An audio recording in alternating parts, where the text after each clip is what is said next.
Dexter Manley, it is the 28th. We're not going to hide from this. We got a special edition of TJRS holiday season. We're in the right place at the right time.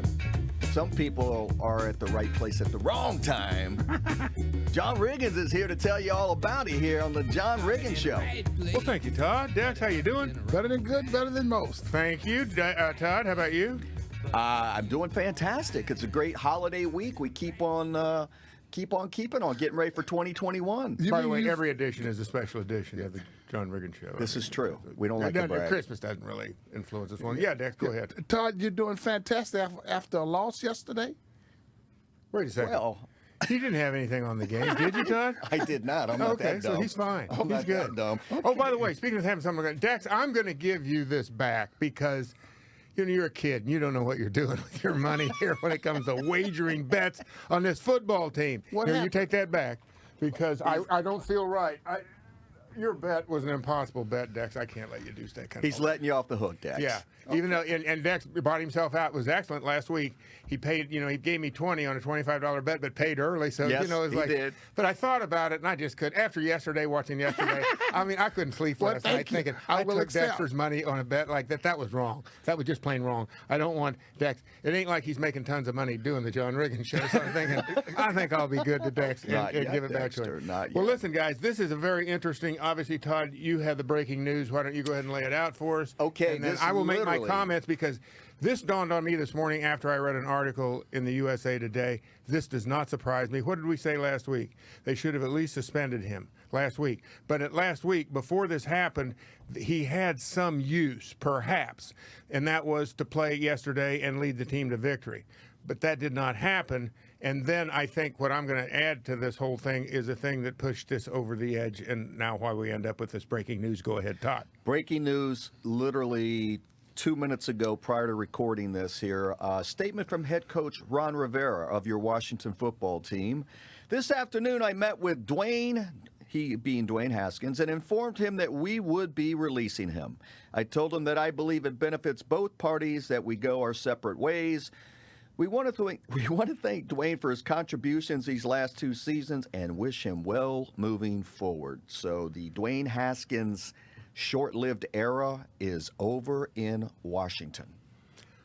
Here's what I think, based on what I read in the USA Today this morning. First of all, we revisit last week what we said. That, and I think I already said that, so I'm revisiting what I'm revisiting. But from my perspective, the league should have stepped in and suspended him last week. And this is where it finally went. It was a bridge too far. And then the team should have done it, but had the team not done it, the league should have stepped in. I mean, with this COVID and the series, it's insane that nobody's even said anything about this. It's like, well, okay, let him go. But what happened was, if you notice, and this I thought was really odd last night, because I looked, because I figured there's going to be some stories about Dwayne Haskins. One of them was that he was doing his press conference from home, and I thought, and he's at home, and now he's got a mask on, doing a press conference from his house. I mean, to me, it's like, gee, I actually think, first of all, that they really should have somebody around him now, because he could be in danger to himself at this point in time. I honestly believe that. Yeah. I believe that this poor guy, I'm starting to have real sympathy for him because this guy's tumble is coming so quickly, and he is so fragile mentally. Better be careful. That's all I'm saying. Is that this is the whole dream now has just detonated in front of him, and I think it's a dangerous time. But I will say this, because yesterday, and this is what they were writing, that it really was starting to take on a real bad look, that he apparently had skipped the mandatory press conference. And so then the next thing you know, the team gave him permission to skip this, and he comes from home. Here's what happened, and you know what it was, Dexter. He skipped. He couldn't face the media. Right. That's how, like I said, he just didn't have the kahunas to go out there and sit in front of the media and take on more humiliation. And on the one hand, I can see it and I can't see it. Because if all the stuff you've said up until this point is true, you got to be a man, go out and take your licks. You played terrible, Go out and face the media, tell them what happened, tell them, I'm still on the road to recovery. I'm working my way through this, and I hope to overcome it at some point in time. I'm going to really dedicate whatever you want to say, but at least go up and show up and avail yourself to the question, say what you want to say. He snuck off, went home. Well, the team goes, once again, he put the team in an awkward situation where he doesn't show up. And I thought this morning, I thought to myself, I said, this probably is going to get him canned. Because now he can't play. You saw what happened yesterday. He was awful. And now Rivera can convince whoever it is that needs convincing out there that we don't need this guy in the locker room, folks. We don't need him around here. Mm-hmm. He embarrassed the organization again after this, and the best they could do was cobble together this lie about how we gave him permission to go home. Right. And then miraculously, well, okay, then he shows up to do this via Skype or whatever it is, Zoom. Yeah, whatever. And I'm just going, guys, why don't you just say what's going on? I mean, and this was to avoid the whole, I guess, distraction this week of Dwayne Haskins skipped because they were going to sniff it out anyway. If anybody with half a brain in the press would have went, wait a second, this is kind of odd, isn't it? I mean, the team covered for him by saying there was confusion. Well, first they said we don't know where he's at. Then they covered for him and said there's confusion because the quarterback, and so with Heinicke coming in and replacing him, that he spoke to the media, and therefore Dwayne didn't, which is all, It's all baloney. It is. It's pure baloney. It is. Well, I don't know what you want to call it. I guess if you're a fan of the football team, this is a happy conclusion to a mistake that was made 2 years ago. And, on the other hand, if you're a Dwayne Haskins fan, I guess, it's kind of a sad conclusion, but maybe he gets another opportunity, maybe he doesn't. But I tell you what, that guy really needs some serious counseling at this point in his life, I would think. Because, this guy actually in some ways, and he said himself, I saw where he said it someplace, Ryan Leaf said it's like a mirror image. Right. When he looks at Haskins, he says it's a mirror image. That's the same way he went down, and he obviously went through some pretty tough times, and the whole thing flew away on him as well. So, it's sad to see, and it's kind of weird though how this team really is a team that plays on a bumper car field, meaning they don't know where they are at any given moment. And I don't mean to be overly critical of anything, but I honestly do not see a lick of change. I don't see it. Mm-hmm. I don't see. How is this any different than when Mike Shanahan took over? You're going to tell me Mike Shanahan, in other words, the people, I can see Jay Gruden, you can say what you want about that. But, all of a sudden, everybody's looking for salvation, but you still feel there's a heavy hand coming from somewhere. Because I don't think this season has, for obvious other reasons, but for the main reason, I don't think this season's gone the way Coach Rivera would like to have it gone. And I don't think Coach Rivera has the authority that was placed on him at the beginning of the season, that was sold to everybody out there, that this guy is he's the head guy here. He runs the whole deal. No, all questions go to him. He makes all decisions. I don't think that's true. Well, if you needed any more proof of it, I don't think you're going to have to, Elias, ESPN, they're going to have to go back in time to say, when a guy was named the starting quarterback and a captain who is now cut going into week 16 of a season, that you see an arc like that, who spent 3, 4, 5, 6 weeks in street clothes, the entire mess. Your starting quarterback and the captain, and if you're... Well, go ahead. I'm just saying, you find me another situation like that where somebody's star fell that far, that fast, and the head coach is making all those. The head coach made all those calls. Well, it is embarrassing for the head coach if he's the guy that steps forward and said, "Yeah, I did all that." Right. It wouldn't be, and I don't believe Ron Rivera is that kind of a coach. I got more confidence in him than that, and I don't think he. Go ahead, Dad. Yeah, what I think is that Ron Rivera gave Haskins every opportunity to succeed. He on the onset against his better judgment, probably. Yeah. He on the onset he started him. He benched him. He brought him back. Well, he was brought back because it was just for circumstances, just because of attrition. Yeah. I mean, if Allen doesn't get hurt, then he's still quarterbacking. I'm thinking. Yeah, but he's still giving Allen every opportunity to succeed. Haskins. Haskins. And so the guy didn't take advantage of those opportunities. Well, 100%. Yeah, But, yeah. but again, there wasn't like there was a bunch of competition lined up behind, Dwayne Haskins, because nobody believed that Alex Smith was legitimately going to come back and play in this league. Nobody did. All of us and everybody. That's why it is the greatest comeback.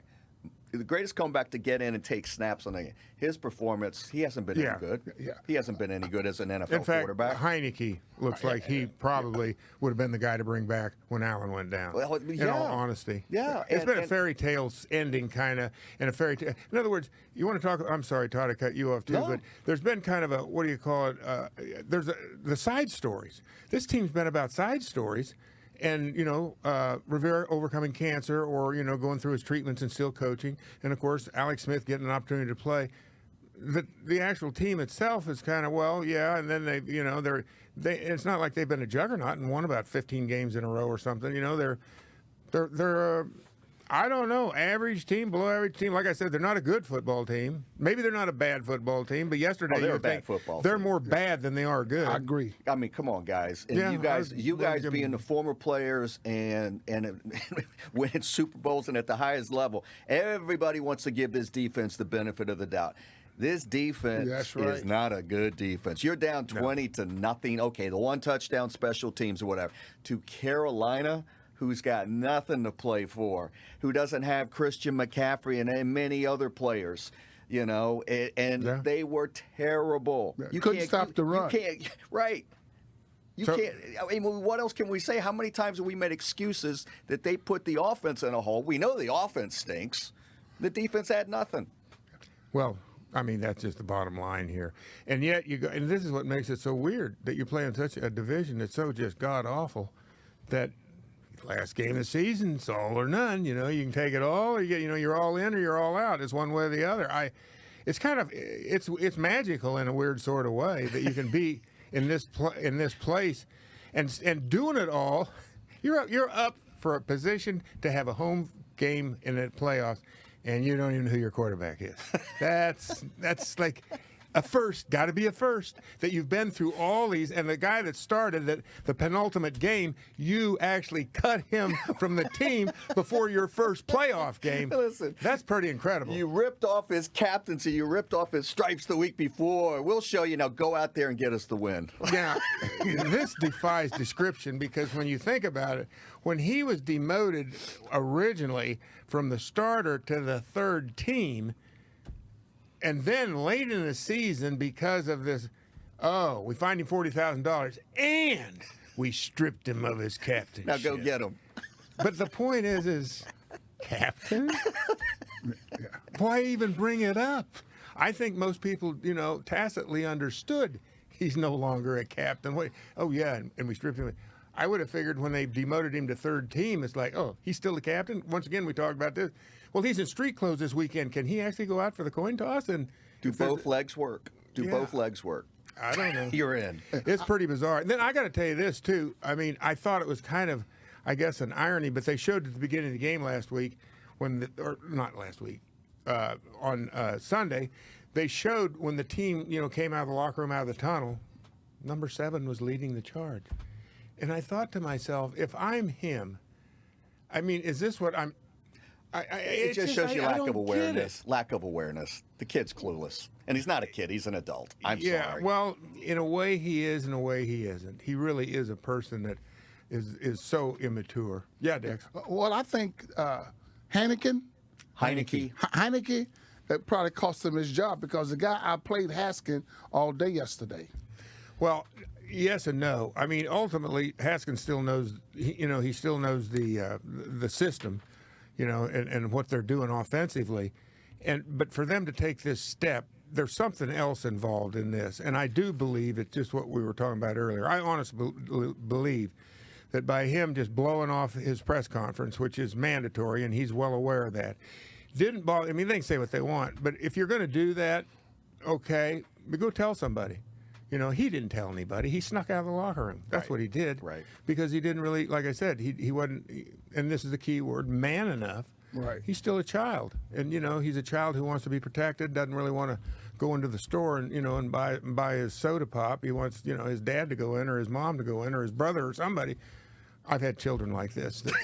And they're older than I am. No, well, that couldn't be possible. But the point is, I'm going, you are the one that wants the soda.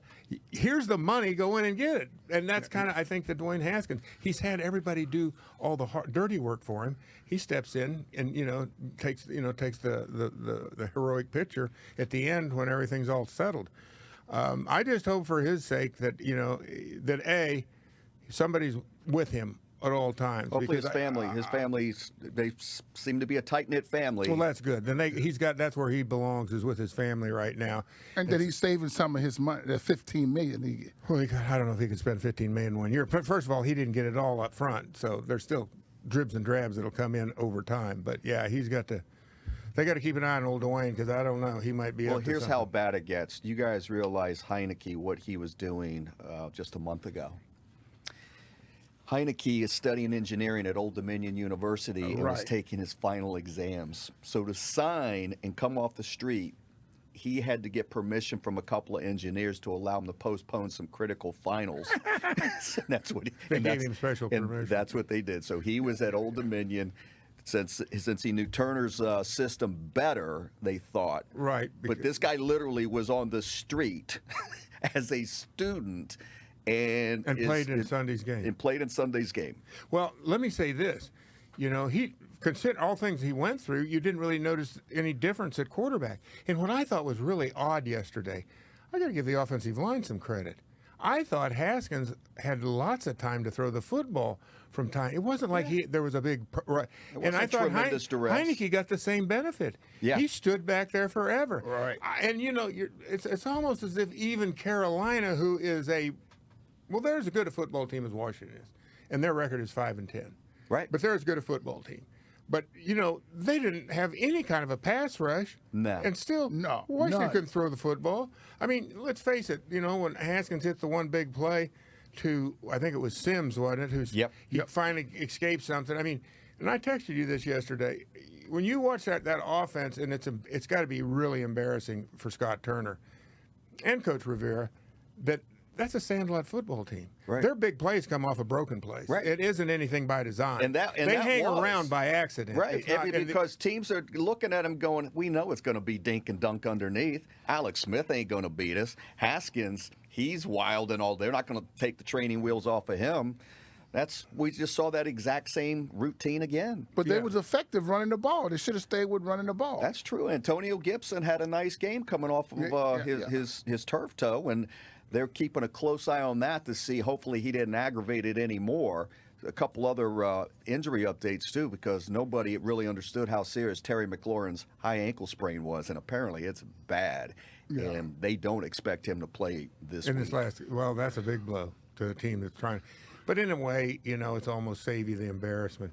Because I was thinking today, it's almost like a steer getting ahead of another steer in line at the slaughterhouse. It's like, what's the point here? Listen, you don't want to win the NFC East, baby. Well, yeah, but then you're going to have somebody come. I mean, I watched the game a little bit on Saturday with New Orleans and Minnesota. And I'm thinking to myself yesterday, I'm thinking they wouldn't play, obviously, because they all would be division winners. But I can only imagine what New Orleans would do to this football team. I mean, shred is not the word, I don't believe. Well, they slated, it looks like right now, the last I saw, whoever wins the NFC is probably playing Tampa Bay. And Tom Brady's looking pretty good again. And I think they got a pretty stiff defense as well. Yes, they do. Yes, they do. And they're doing this without their star wide receiver, aren't they? Is he still... He was suspended, but he might be back now. Mike Evans is playing. Okay. Yeah, but what I don't understand is that they give the Washington defensive line a lot of praise, but they can't even stop the run. Dexter, I wanted to get into that. The first thing I wanted to ask you is, what the hell is going on with this? I'm so tired of hearing about we're top 5. This is where stats lie. Right. They absolutely lie. Teddy Bridgewater isn't some world beater by any stretch. No. He's decent, though. Yeah, he's decent, but you also saw... He's a sandlot football player. Yeah, his arm isn't that impressive. He's got sandlot receivers, too. I mean, it's true. One kid, DJ, what's his name from around here? Yeah. The one receiver was supposed to be pretty good, but, he didn't do much yesterday. Go ahead. Well, just your thoughts on the defense and what's going on there. I'm disappointed because they're supposed to be a dominant defense, a front seven. They couldn't stop the run at all. So they gave up a 10-play, 80-yard drive in the second quarter to the Panthers. Then they gave up a 6-play, 55-yard drive. And next thing you know, you're down 20-0. So That was right after the half, wasn't it? That was right before the half. Oh, right before the half. And then Washington kicked a field goal right before the end of the half to make it 20-3. 23. And not only that, they never really harassed the quarterback. Well, Chase Young, once again, was active yesterday, but he was playing against a third-team tackle. I mean, you're kind of like – and it's kind of ironic, too, because what you said, that all of a sudden he's getting a little more active on his social media. Is that where – Yeah, starting to see a little bit more. I mean, let's face it, when you're number 2 He's a pick, captain. and he's a golden child, he was named captain, and he's got a lot of the advertising deals that come with that, and now the NFL put out this video of him FaceTiming his mom, telling him that he's the captain of the team, and that went viral. And so he's right. And in this whole deal, though, it's kind of weird. And this is what isn't good, really, on a football team. And I'm just speculating here a little bit. But Jonathan Allen, he was the original pillar of the defensive line. Mm-hmm. And all of a sudden, they get the second round pick who was a bigger name coming out of college. I'm just giving not second round pick, second overall. Yeah, I meant second overall. But and yet, Jonathan Allen's coming from Alabama, who'd won a couple national championships while he's down there, but not nearly in the same sphere as far as publicity goes as Chase Young. And to me, because Chase Young gets voted into the Pro Bowl this past week, right? And of course, I don't know if the fans might have had a lot to do with that. I think they do because their vote counts so much. Mm-hmm. That was on one game too. Yeah, and it's a popularity contest, which really, they all are really when it's all said and done. Any of this stuff when you are voted in by somebody, because there's empirically, you can do all the stats, but as we all see with the defense, stats don't really tell you the real truth. But the thing I find ironic about it is that, he's had a good season, decent, and maybe you'd say, okay, that's what we expect out of second overall draft pick. But he's also had places where he hasn't played well, and yet everything's glossed over because this pathetic team, and I don't know if pathetic's the right word, but they're not good. No. It's going to fight for a playoff Teams spot. run right at him. Yeah, Teams run right at him. At who? At Chase Young. Oh, yeah. And I mean, I'll say this. I think on the long haul that Montez Sweat, he doesn't have the publicity behind him. And that's what this really gets down to, is that Chase Young is such a well-known name coming out of college that he's made a few plays, and as he should have. But I don't think that, when it's all said and done, well, that if he's so dynamite and you've got all these first-round draft picks, you can say, well, our defense is in the top 5. And I'm going, yeah, but something's wrong. Something ain't right. Because they're soft at times, really soft. And good football defenses that I've ever faced, they ain't soft ever. You are lucky. You have to scratch it out. Yeah. They have to make a mistake. And 9 times out of 10, really good defenses, they don't make mistakes. And you're discouraged from the beginning of the game. You can't, you're making a yard, maybe making 2 yards. You're like, gee, what do we got to do? Right. It ain't happening for you. Well, I was at home yesterday watching post-game. No, was that post-game? I guess. Yeah. After the game. Yes, that would be post game. Yeah. Well, Chase Young looked like Hulk Hogan. Yeah. He had all this blings on, and I'm like, oh, you mean what? After the game? After the game. Oh. Hulk Hogan or Mr. T? Hulk Hogan. He had a lot of stuff on, and I mean, it was. Well, listen, it was showtime. He's Hollywood. He's hey, Hollywood. listen, we can't take anything away from him. That's what the NFL is.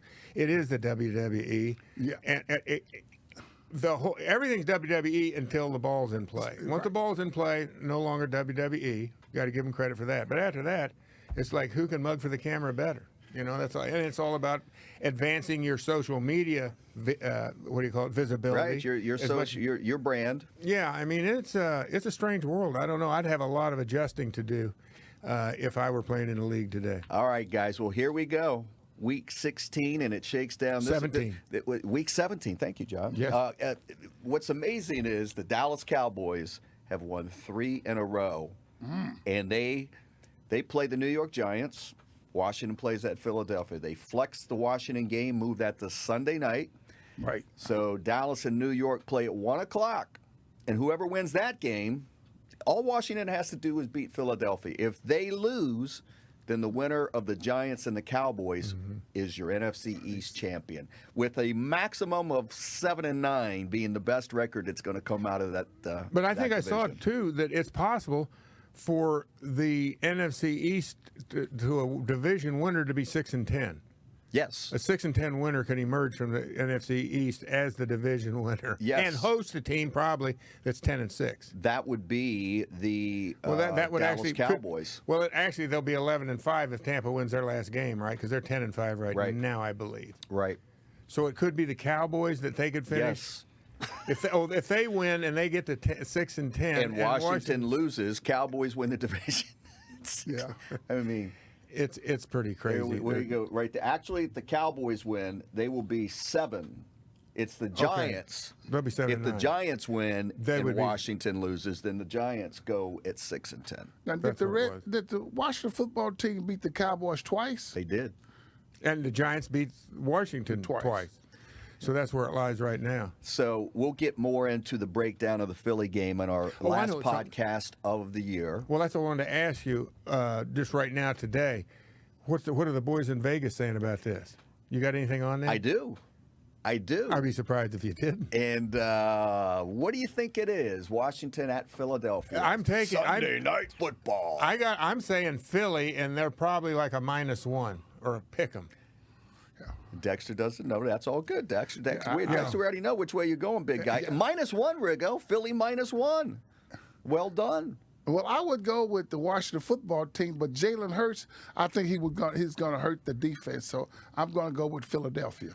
Well, it's kind of Whoa. This 2020 is really apocalyptic. wait a second. We still got another show to do before this game is played. before he's going to change you back. Yeah, Dexter right, Manley? Dex, you got to think about that. Dexter Manley? He got his $20 back, and he's all nice and happy. He's Wow. going, all right, I see the light. I see the light. COVID? Dexter bet against. Whoa. Oh, yeah. Well, like I said, and then the one thing Washington has going for him is it's like the good news and the bad news. Good news is Philly doesn't know which quarterback to prepare for. The bad news is Washington doesn't know which quarterback to put on the field. It's like we got Philly's all up in the air going, who's going to play? And they're going, Might outsmart we ourselves. don't know either. You'll be the first to know, Philly. You'll know at, 1 o'clock on Sunday after. Oh, no, it won't be 1 o'clock. It'll be 8 o'clock Sunday night. 8:25. And you said they flexed this game They in? did. No, they moved it because this is an all or nothing game. It's exactly what It's the they only want. game. It's the only game on the board this week. They there's moved- other scenarios where teams can. Oh, yeah, clinch. but this is the only one where they control their own destiny and they win or they go home. but I know. it's like they're going to go 7-9. You guys, when you play in the NFC East, the East was the beast. Hey, when I For a get- while it was. For the between the Giants, the Cowboys, and the Eagles, Philadelphia. and the Eagles in the early '80s, right? They went to that Super Bowl. Unfortunately, you have to throw the Cardinals out. St. Louis was not. Their name was never mentioned. But between the 4 other teams, one of those teams basically was in a Super Bowl, for a long time, or at least certainly an NFC Championship game. I need to put this on the table. That's a late game for me, and I can hardly You have to stay mail up. it in. Dexter's like, I'll be with them till halftime. Yeah. He might not even be able to make halftime. Well, we might know a lot by halftime around that time. Now, guys, I don't know if you saw this because it's a done deal. League is expanding to 17 games right, I did see starting that. next season. 17. They're going to 17 games over 18 weeks. How about the preseason game? They're going to reduce those to 2 or 3 per the NFL players agreement, but this is 99%. Put this in the bank. Is there going to be 2 bye weeks or just 1? I guess there'll Looks only be like 1. There's if still it's gonna be 1 bye week per club. Yeah, because I was going to say it's only 18 weeks. So, You John, got you 17 played games. in both. So the NFL, the last 16-game regular season started in 78. And partly what's happening here with COVID, the league's going to lose, over billions of dollars. They're going to lose because they get so much revenue at the stadium, game day, merchandising. Much And there's got to be a give back to TV, I would think. Yeah, A clawback and based on so- what force majeure or whatever that is in a contract. Well, depending upon if they're still delivering the ratings, then that's TV's game, which they probably are. Oh, okay. But the NBA and Major League Baseball lost billions, and this pandemic-related season, so it affects the salary cap. So they are working with that to try to get the players, still not lose as much as possible. But the league's coffers are going to take a hit just like everybody else, and this is one way to satisfy that moving forward. Good. Is to because preseason's over. I mean that stuff. Yep. You guys. Well, it should be. They honestly could play. Maybe they ought to have just an 18-game regular season, be done with it. The rookies, you could weed them out in training camp for the most part. And what you can't, you play 3 or 4 games and you all of a sudden get an idea who can play and who can't play. Right. You might see a little sloppy football at the beginning, but hell, we're seeing sloppy football at the end of this season, and basically they're doing the same things they've done over the years. I could see easily where you wouldn't need a preseason. I don't know why they even. I don't know really. Well, part of that was about money. Bringing people in, putting them in the bleachers, selling the hot dogs, and people getting to see their team that in the old days normally they wouldn't get a chance to because all the season tickets. Tickets were really hard to get a hold of. I would say some of the teams like the Steelers. This team was one of them down at RFK. If you wanted to see them in person, chances are you had to go to a preseason game. Right. And somebody'd give you tickets because basically they were sold out of everything. So, yes, sir. I want to change my pick. I saw the Eagles were 4-10. I'm going with the Washington football team. Okay, so he's off the Jalen Hurts bandwagon like that. Dexter, I want my money back based on the fact you've changed your mind twice. I'm going to change my mind once. No. By the way, because this will be more, we'll see how it goes this week with Alex Smith. Once again, I find that he was the story of the NFL. There's a weird ending for him. Right. He was the guy that came back. And actually, I think I saw that while he's been the quarterback here, they won 4 games and lost 1 while Alex Smith is the quarterback. Mm-hmm. And an irony at best, because I don't think it was Alex Smith's play at quarterback that was the difference between winning and losing. I could be wrong, but the last game that he played, he was pretty pedestrian in, and that was the losing effort to, who was it? Well, he left at halftime, right? Right, and I can't remember who it was against. But I don't think they won that game because Haskins came in and tried to bring him back. Right. It was before Seattle, but it was before they reeled off. Was it the 49ers? God, was it the 49ers? Maybe it was. I think it was the 49ers. Remember. Well, then they would have won that game, and he was ahead. So, and then Haskins came in, and they've lost the last 2 games that Haskins has started at quarterback. Right. So it went. Where did they play after at Dallas? Pittsburgh. They won at San Francisco. They won. Then they lost to Seattle. Lost to Carolina. Maybe it was. You know what? Well, I don't know. I can't remember. But anyway, for him, that he was the talk of the NFL, and perhaps still is, and the comeback player of the year, all things that he deserves, certainly.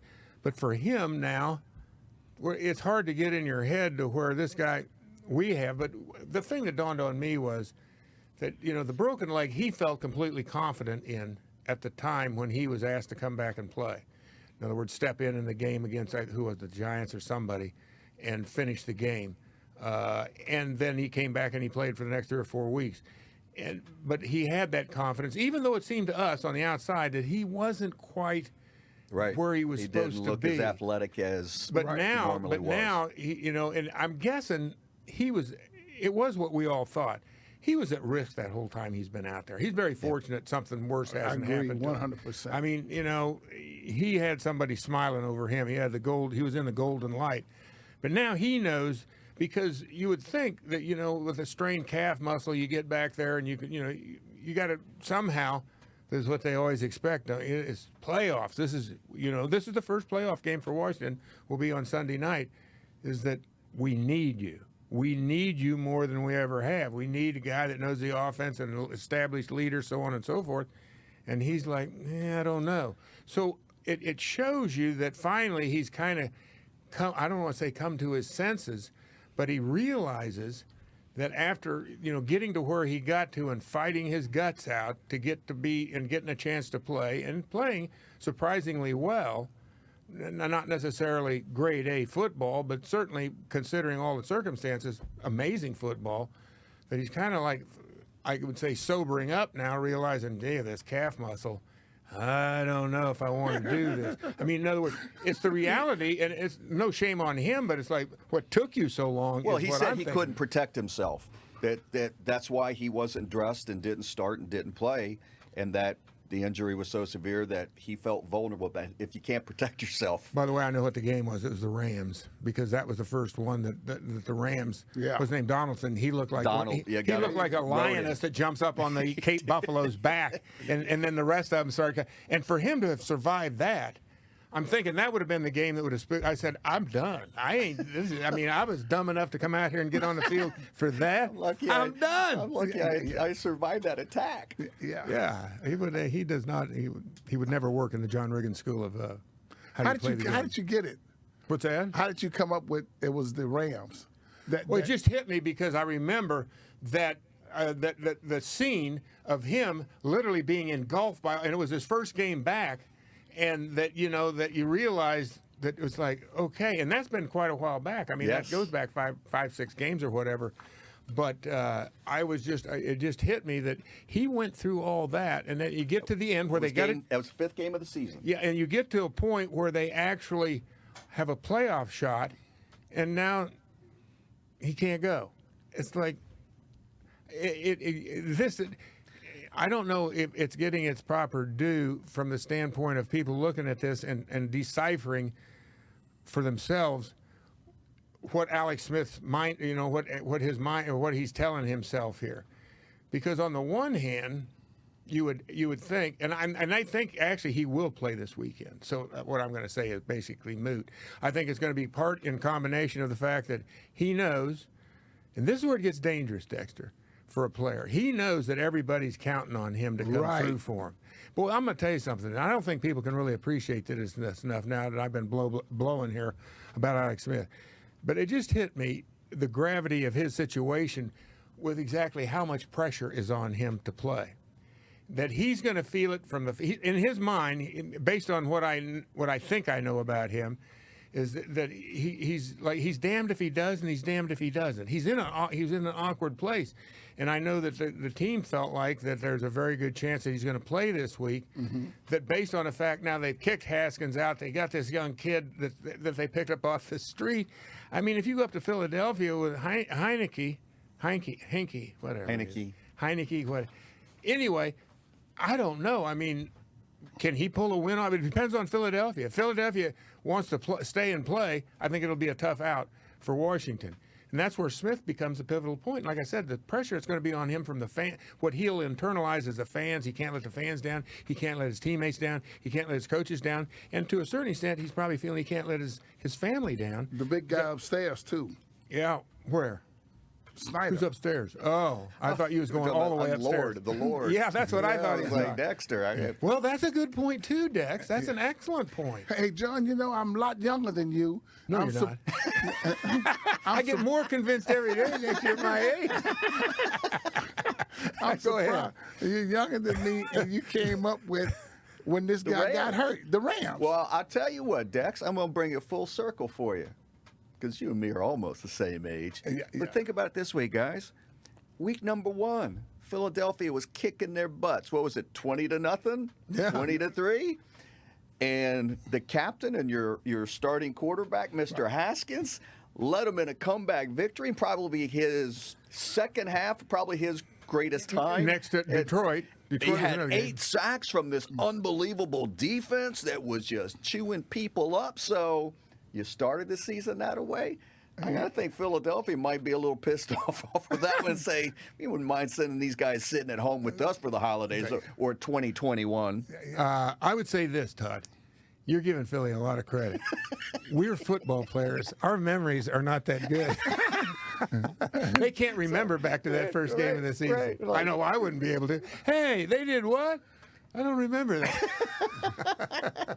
Well, we got one last show to close out 2020. I think everybody's glad to close out 2020, Riggo. Oh, there's no doubt about that. It's been a tough week. I mean, a tough year. It's bizarre, too. Because I talked to my cousins up in Minnesota. I talked to my cousin's wife.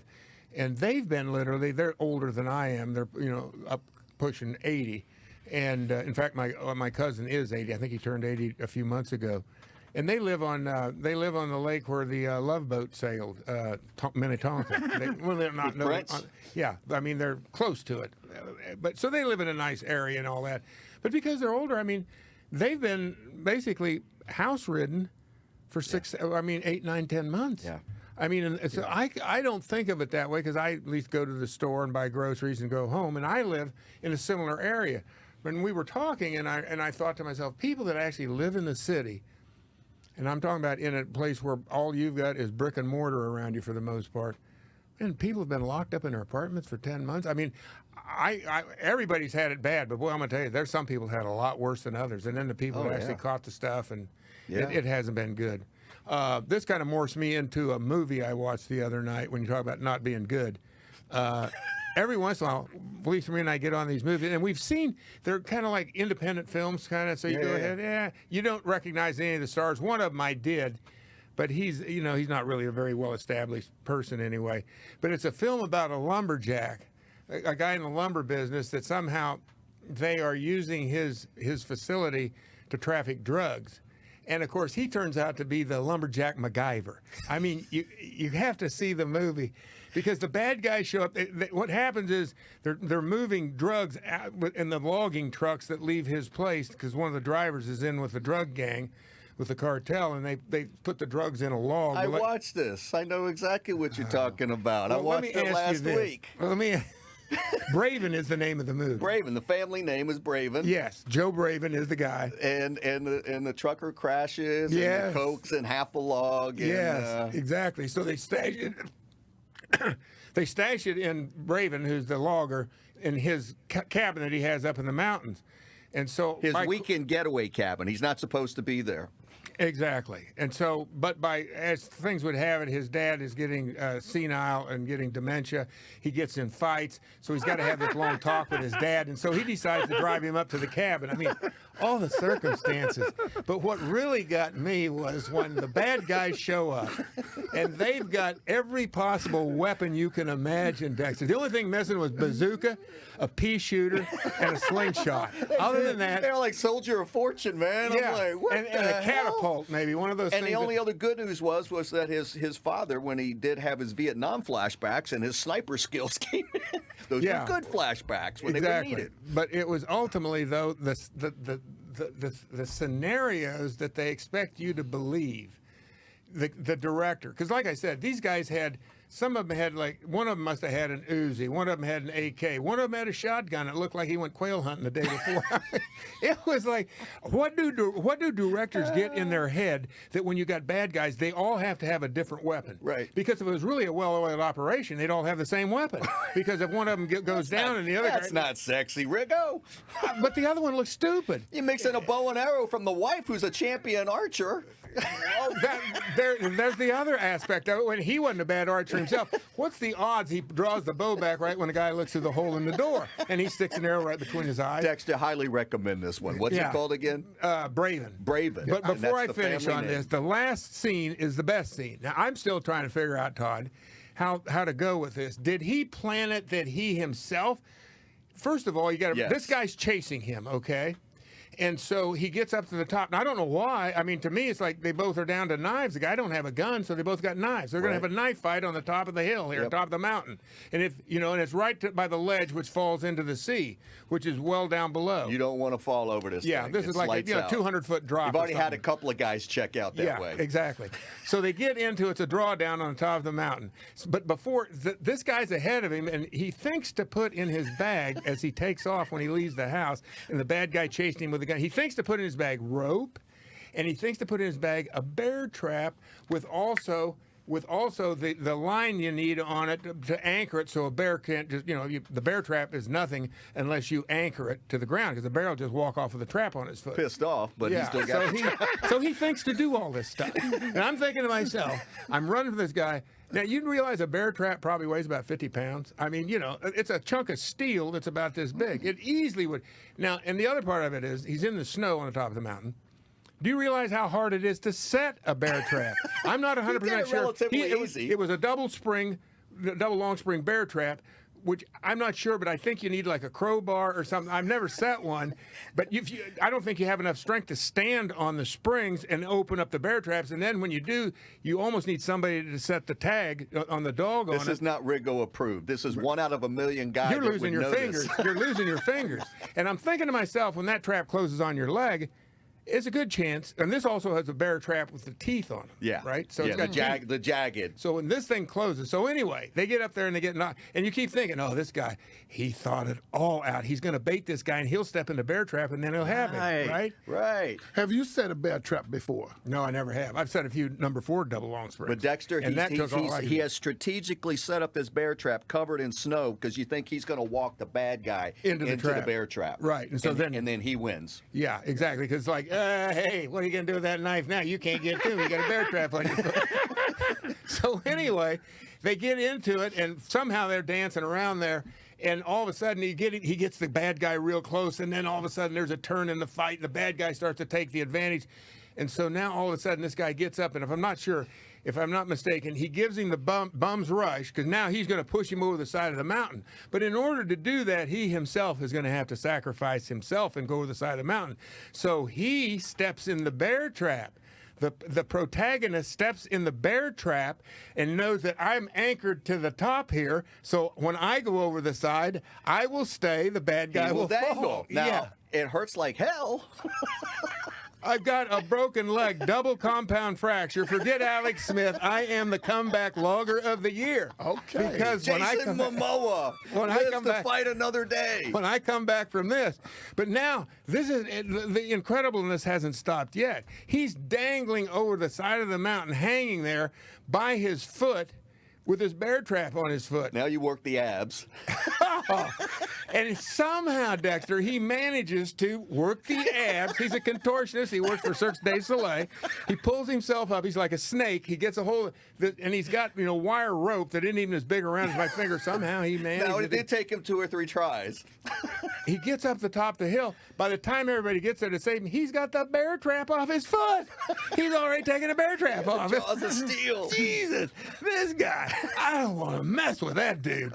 And I can't figure out until the bad guy was kicking his ass, and then he does all this stuff, and you go, how did the bad guy kick your ass? What were you holding back? I mean, you just wanted to, you wanted more press to say, yeah, he dove in the bear trap, went over the side of the mountain, pulled himself up. What did you think of the bad guy in that actor? I kind of liked him as a bad guy. I thought he was pretty good. And when the first time in the restaurant where he grabs the guy's head, he goes, now this is gonna hurt. Well, only after the first shot. And he smacks his head down on the table about 3 or 4 Dexter, times. you got a homework assignment. I'm gonna text Lydia, and you got to watch Braven on Netflix. I think it's on Netflix. Yeah. It is on Netflix. It's a piece of and work. We'll have more movie reviews, and we'll have our final show of 2020. And Dexter's going to get his final prediction on the next TJRS. Oh, he is. But before we go, and it's almost time for Riggo out, Dexter, what are you feeling about that NFC Championship game right now? You still feeling it? The NFC No. Championship game? Goosebumps? No, You're not feeling it no anymore? NFC championship. All right, we'll stop right there. Riggo out.